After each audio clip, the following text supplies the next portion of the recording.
오늘 주님께서 주신 말씀은 미가서 2장 12절로 3장 8절까지의 말씀입니다. 미가서 2장 12절로 3장 8절까지의 말씀을 다 같이 한 목소리로 봉독하시겠습니다. 내가 또 이르노니 야곱의 12절부터 야곱아 내가 반드시 너희 무리를 다 모으며 내가 반드시 이스라엘의 남은 자를 모으고 그들을 한 처소에 두기를 보스라의 양떼같이 하며 초장의 양떼같이 하리니 사람들이 크게 떠들 것이며 길을 여는 자가 그들 앞에 올라가고 그들은 길을 열어 성문에 이르러서는 그리로 나아갈 것이며 그들의 왕이 앞서가며 여호와께서는 선두로 가시리라. 내가 또 이르노니 야곱의 우두머리들과 이스라엘 족속의 통치자들아 들으라. 정의를 아는 것이 너희의 본분이 아니냐. 너희가 선을 미워하고 악을 기뻐하여 내 백성의 가죽을 벗기고 그 뼈에서 살을 뜯어 그들의 살을 먹으며 그 가죽을 벗기며 그 뼈를 꺾어 다지기를 냄비와 속 가운데 담을 고기처럼 하는도다. 그때 그들이 여호와께 부르짖을지라 응답하지 아니하시고 그들의 행위가 악했던 만큼 그들 앞에 얼굴을 가리시리라. 내 백성을 유혹하는 선지자들은 이에 물 것이 있으면 평강을 외치나 그 입에 무엇을 채워주지 아니하는 자에게는 전쟁을 준비하는도다. 이런 선지자에 대하여 여호와께서 이르시되 그러므로 너희가 밤을 만나리니 이상을 보지 못할 것이요 어둠을 만나리니 점치지 못하리라 하셨나니 이 선지자 위에는 해가 져서 낮이 캄캄할 것이라. 선견자가 부끄러워하며 술객이 수치를 당하여 다 입술을 가릴 것은 하나님이 응답하지 아니하심이거니와 오직 나는 여호와의 영으로 말미암아 능력과 정의와 용기로 충만해져서 야곱의 허물과 이스라엘 죄를 그들에게 보이리라. 아멘. 다 같이 묵상 기도를 드리겠습니다.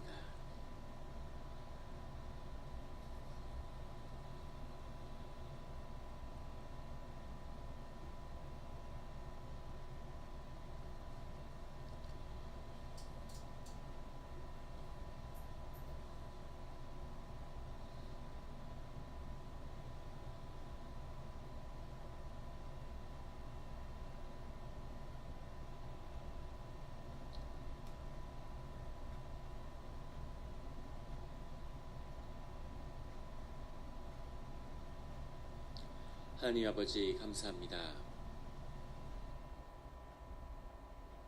주의 음성을 듣고자 저희가 새벽 제단 앞에 모였습니다.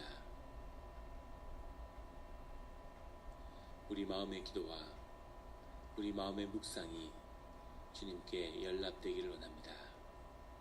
감사드리며 예수 그리스도 이름으로 기도드렸습니다. 아멘. 오늘 미가서 2장 12절의 말씀은 이렇게 시작하고 있습니다. 야곱아 내가 반드시 너희 무리를 다 모으며 내가 반드시 이스라엘의 남은 자를 모으고 그들을 한 처소에 두기를 보스라의 양떼같이 하며 초장의 양떼같이 하리니 사람들이 크게 떠들 것이며 주님이 심판의 말을 이 심판의 묵시를 선포하시는 가운데에서도 늘 주님의 남은 자들 주님의 자녀들에게 향한 그런 은혜를 거두지 않으신다는 그 말씀을 다시 한번 확인해서 선포하고 계십니다. 보스라의 양떼 같다는 말은 보스라는 에돔의 도시죠. 에돔은 예루살렘의 동남쪽에 있는 그런 초지고 그런 아주 풍요한 그런 땅이죠. 거기서 양과 소를 키우는데 거기에 양떼처럼 그 에돔의 그 중심에 있는 보스라의 양떼처럼 그렇게 초장의 양떼처럼 주님의 남은 자들을 지키고 모으고 보호하실 것이라고 말씀하고 계시는 겁니다. 이 악한 때, 이 마지막 때에 주님께서 우리 교회 가운데 이 보스라의 양떼처럼 주님의 남은 자들을 주의 자녀들을 보호하시고 지키는 그런 것이 되기를 예수 그리스도 이름으로 축원합니다. 13절에 길을 여는 자가 그들 앞에 올라가고 그들은 길을 열어 성문에 이르러서는 그리로 나아갈 것이며 그들의 왕이 앞서가며 여호와께서는 선두로 가시리라. 길을 여는 자와 왕과 여호와가 나오는데 그 모든 것이 그리스도의 역할이죠. 그런데 동시에 또 길을 여는 자, 그리고 주님이 앞서가며 주님의 이름으로 공의를 행하는 자, 그 가장 앞에서 그 모든 것을 인도하시는 주님, 이것이 그리스도가 우리를 인도하시는 뜻 가운데 있음을 보게 됩니다. 길을 여는 자가 있어야 하고 주님의 공의를 시행하는 자가 있어야 하고 그 모든 자들은 하나님의 인도하심을 받아야 하는 거죠. 주 앞에서 늘 길을 여는 자를 기다리며 또 길을 여는 자가 되는 우리 성도님들이 되시기를 예수 그리스도 이름으로 축원합니다. 3장이 시작되어서는 3장 가운데 이스라엘의 통치자들이 불의를 행한 그 일들이 나오죠. 2절 3절에는 너희가 선을 미워하고 악을 기뻐하고 내 백성의 가죽을 벗기고 뼈에서 살을 뜯어, 아주 무시무시한 이런 표현들이 나오는데 그 가죽을 벗겨서 꺾어 다지고 냄비와 속 가운데 담을 고기처럼 한다. 하나님께 드리는 번제를 드리는 그 양처럼 그렇게 사람을 잡는다는 거죠. 그 이스라엘의 예루살렘 안에서 또 사마리아 안에서 계속 속죄양들이 나온다는 겁니다. 사람들 내면에는 모두 악이 있는데 이 악의 문제를 그리스도의 이름으로 공동체 가운데서 다루는 것입니다. 이것을 이뤄내지 못하면 늘 사람들이 모이면 그 모이는 곳에는 집단 악의 역사가 일어나는 거죠. 사람들 하나하나의 악이 모인 것보다 더 큰 전체성의 원리가 작동을 하는 겁니다. 집단악이 나타나죠. 반대로 사람들의 선과 그 안에 있는 천사가 연합하면, 그 생명이 연합하면 그 생명의 합 이상의 거대한 성령의 역사가 일어나는 겁니다. 그것이 우리가 초대교회 가운데서 또 예수님의 삶 가운데서 끊임없이 보게 되는 하나님의 이적이고 큰 기적의 역사인 거죠. 그런데 그 그리스도의 역사가, 그리스도의 십자가를 품지 못하는, 그것과 함께하지 못하는 공동체 가운데서는 늘 속죄양이, 희생양이 나오게 되어 있죠. 누군가가 계속 죽어나가는. 그런데 이 예루살렘에서는 백성들이 주님의 이름으로 계속 죽어나가고 있다는 겁니다. 주님이 그것을 악하다고 말씀하시는 거죠. 그것을 끊어야 한다고 말씀하시는 겁니다. 5절에 가면 거기서 앞에 나오는 왕들의 불의에 한술 더 떠서 5절에는 선지자들의 죄악이 나오죠. 내 백성을 유혹하는 선지자들은 이에 물건이 있으면 평강을 외치나 그 입에 무엇을 채워주지 아니한 자에게는 전쟁을 준비하는도다.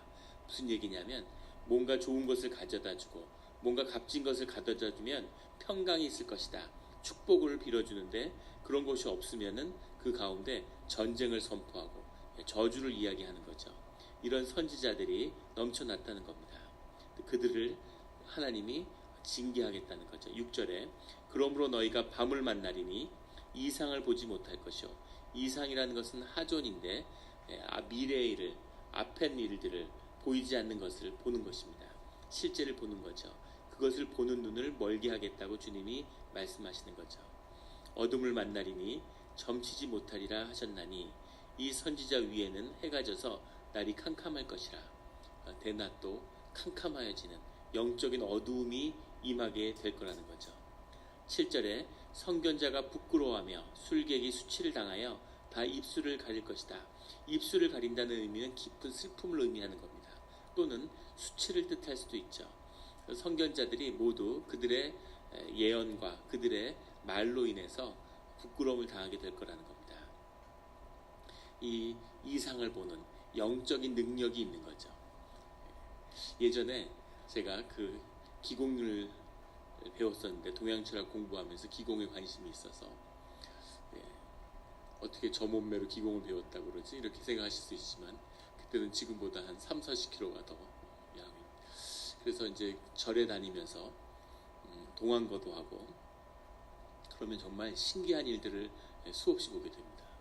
사람이 얼마나 신기한 존재인지, 영이 얼마나 신기한 존재인지, 사람들이 이렇게 임류라고 그러죠. 계속 길을 몸에 받아들이는, 몸에 경혈을 열고 계속 길을 받아들이면 몸에 변화가 일어나고, 몸에 아픈 데가 있는 사람들을, 이런 사람들은 명현증사라고 그러죠. 그 아픈 지역이 막 점점 더 아파온, 그래서 아파서 떼굴떼굴 구르는 사람도 있고 몸이 이렇게 공처럼 통통 튀어다니는 그런 사람도 있고, 그 다음에 주아인마라고 그러는데 귀신이 잘못 수행을 해서 귀신 들린 사람이 있어요. 그러면 눈, 코, 입 이런 데서 피가 막 줄줄 흐르는 이런 것도 보게 되고 참 이게 신기하구나. 그러면서 두려움이 있는 거죠. 근데 그 중에 한 청년이 있었는데 그냥 평범한 청년이고 고시 공부하는 그런 청년인데 그때는 뭐 나보다 나이가 많았죠. 청년이지만. 예. 근데 그 공부를 하다가 이제 뭔가가 이제 열리는 거, 영이 열리는 거죠. 물리학 지식이 법학도인데 법학과 학생인데 물리학 지식을 별에 대해서 뭐 이렇게 우주의 운행에 대해서 이야기를 하는 거예요. 참 신기한 건 거기 물리학과 대학 물리학 교수님이 있는데 수행하러 와 있는 그분보다 물리학 지식이 더 해박한 겁니다. 물리학 교수님에게 질문을 하면 이 청년이 얘기를 해줘요. 그건 왜 그런 건지, 그 문제는 뭔지를. 그럼 이분이 그걸 메모하면서 너무 신기해하면서 그걸 받아 적고 좋아하면서 이렇게 따라다니고 선생님처럼. 그래서 참 사람의 이 뇌라고 하는 것, 이 영이라고 하는 것, 심령이라고 하는 것은 정말 상상할 수 없는 거구나. 수천 개의, 수천억 개의 뇌세포가 그 수를 헤아릴 수 없는 시냅시스로 연결되어 있는 우주보다 복잡한 게 인간의 뇌라고 그러죠. 이 신비가 끝이 없구나 하는 것을 경험하게 되는 거죠. 그런데 문제는 뭐냐면 그런 영의 맛을 보면 영을 먹는 사람들은 그것의 기쁨이 뭘로 형용할 수 없다고 하는 겁니다. 실제 몰핀보다 800배나 센 마약이 몸에서 분비된다고 하죠. 마약은 한두 번 하면 육신과 삶이 파괴되는데 이 몸에서 나오는 자체적으로 사람이 마약을 찾는 건 몸 안에 마약이 있기 때문이죠. 그 마약은 아무리 경험해도 아무렇지 않은 거죠. 아침마다 조깅하는 분들 보십니까? 눈이 오고 동부 같은 데 가면 뭐 눈이 날리고 도저히 밖에 잠시도 나갈 수 없는데 거기서 막 뛰면서 아침마다 뛰는 분, 막 비를 쫄딱 맞으면서 뛰는 사람, 그걸 뛸 때 그 어느 순간을 넘어가면 그런 마약 성분이 분비된다는 거죠. 그 맛을 본 사람은 눈이 오나 비가 오나 그걸 맞으면서 뛰는 거죠. 그런데 그 모든 영의 기쁨, 생명에 그 숨어있는 영의 역할이 있다는 겁니다. 내 자신의 심령도 있고 주님의 영도 있고 그리고 사단의 영도 있죠. 그래서 많은 영의 역사가 있는데 한 선교사, 티벳의 선교사는 히말라야에서 기도를 하는데 이렇게 뭐라 말할 수 없는 빛이 기도하는 동굴로 이렇게 들어오더라는 거죠. 그래서 영성체의 경험을 하는구나 이렇게 생각을 했는데 그 영이 와서 네가 나한테 절하고 경배하면 세상이 모두 너에게 절하고 경배할 거다. 이런 것을 들었다는 거예요.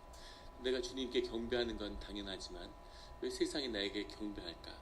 그래서 예수 그리스도의 이름으로 그것을 쫓았더니 도망을 가더라는 겁니다. 큰 충격을 받았다는 거죠. 영의 세계라는 것은 내가 알 수 없는 거구나. 영에 혹하면 안 되겠구나 하는 생각을 했다는 거죠. 그래서 마귀가 예수님을 광야에서 말씀으로 시험하죠. 성전 꼭대기에 앉은 마귀가 예수님을 주님의 말씀으로 시험합니다. 그게 영의 세계죠. 그 영의 심오함이라는 것은. 그래서 그분은 그런 고백을 해요. 사실은 자신의 이 심령을 또는 교회를, 공동체를 대적에게 넘겨준 그런 영적 지도자들이 많이 있는 것 같다. 이런 이야기를 하더라고요. 굉장한 영적 권세를 누리는 거죠. 그래서 초점을 잃어버리면 그 영의 열매나 영에서 먹는 이제 그런 열매를 초점을 맞추면 결국은 그 중심을 잃어버리는 거죠. 항상 그 초점이 주님과 그리스도를 향해야 한다는 겁니다. 주님은 늘 낮은 자리에, 아픈 자리에 밑으로 내려가는 아래로부터의 영성을 걸어가시는 그런 분이죠. 높아지려고 그러고 세상에서 큰 자리에 앉으려고 그러고 중심이 되려고 그러고 이름을 내려고 그러고 힘을 가지려고 그러고 힘은 있어야죠. 파워를 가져야지 포스를 가지려고 하면 안 됩니다. 영향력을 가져야지 사람들을 억압하려고 해서는 안 되죠. 그런 그리스도의 삶, 그리스도의 길이라는 것, 예수님의 삶이 우리 가운데 있기 때문에 오늘도 우리가 말씀을 통해서 영의 분별을 이루는 거죠. 새벽 기도를 꾸준히 계속 3년, 4년, 5년 해가시면 영적 체험들이 있을 거예요. 사람의 영이 열리기 때문에. 그러면 다양한 것들을 경험하게 되죠.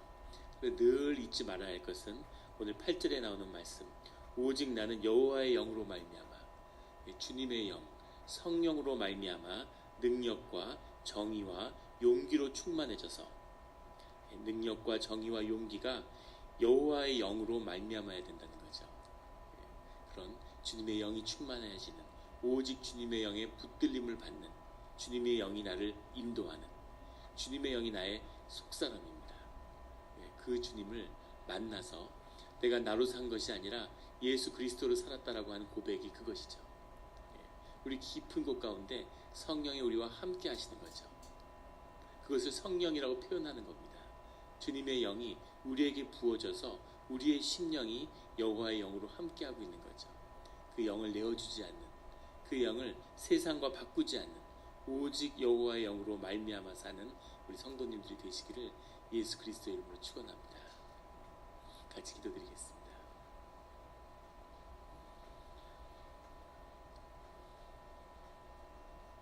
하나님 아버지 감사합니다. 성탄주를 마주하는 그 기쁨을 허락해 주시니 감사합니다.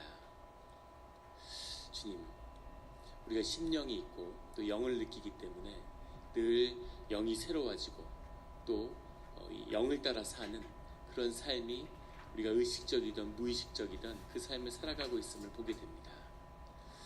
예수님이 계시지 않았다면